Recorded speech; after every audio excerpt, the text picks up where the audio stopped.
I remember Mr. Peis was so welcoming to me, and he's like, "Oh, Kai, I heard a lot about you from Leanne. I'm so glad that you joined us for dinner here." And I was like, "Oh," I said, "Mr. Peis, the honor is all mine." He's like, No, we're so happy that you joined us." Oh my God, Mr. Peis is such a wonderful person because, he's such a well-known person, and yet is very down to earth. He didn't give me the feeling that, like most other rich and famous people, they always have that, funny attitude. But Mr. Peis, I felt, my God, I felt like home here almost.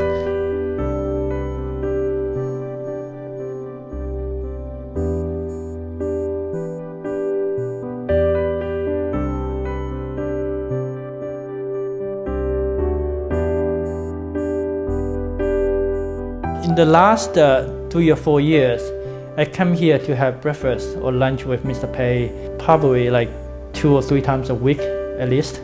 Many of our wonderful conversations took place here. Second favorite place is the library room, which is on the 2nd floor. As I said, it's quite off limit to the guests. Usually it's only 3 of us and the family. We usually have a glass of whiskey there, and we discuss about many different things, the architecture, the business, investments, the world, politics, friendship with people, how to raise kids, because despite the fact that he and Mrs. Peis are very famous people, they also, just like human too, they have to raise kids as well, so the difficulty of raising kids.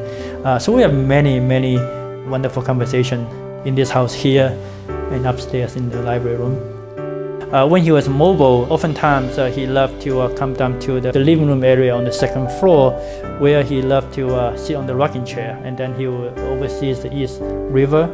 And then sometimes he does a lot of thinking there. I guess he's a long time that he think about design, get some idea, or just think about, whatever was in his mind. So he spent a lot of time there. I did ask Mr. Peis a few interesting questions over the years. One of them I remember vividly is that one time I asked Mr. Peis, I said, Mr. Peis, you have so many successful projects around the world. Which one are your favorite project? And I remember Mr. Peis answered my question without answering my question, but yet you knew what he meant.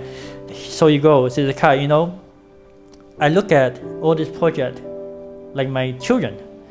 The way they're asking me is, which one is my favorite children? And I'm not going to answer your question. And then I said, what about famous child? He said, well, there's the Bank of China, obviously. There's also the world obviously know about the Louvre Museum in Paris, and it was a very difficult project because at the time it wasn't really that popular when I was designing it. But when the project's done, it turns out to be one of the most spectacular projects and one of the landmarks. The French people love it now, and it was obviously one of the famous projects there. So those are some of the wonderful conversations that I have with Mr. Peis. One time I remember Mrs. Peis is kind of funny. She's like, "You're too old. You don't remember my name now." And then Mr. Peis said, "Well, I might not remember your name, but I remember I love you."